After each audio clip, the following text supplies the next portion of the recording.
Stress hormones, ito yung tinatawag na cortisol. Bakit kailangan nating iwasan ito?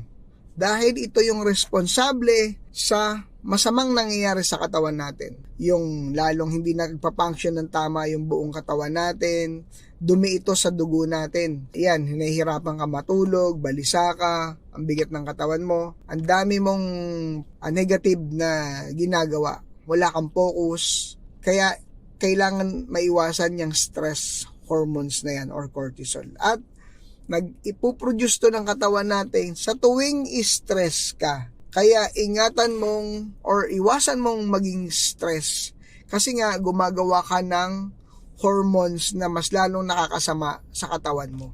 Kaya imbis na nagre-repair yung katawan mo or relax ka, mas lalo kang nahihirapan. Hanggat maaari, wag mong i-tolerate yung stress para hindi makagawa ng cortisol o stress hormones yung katawan mo.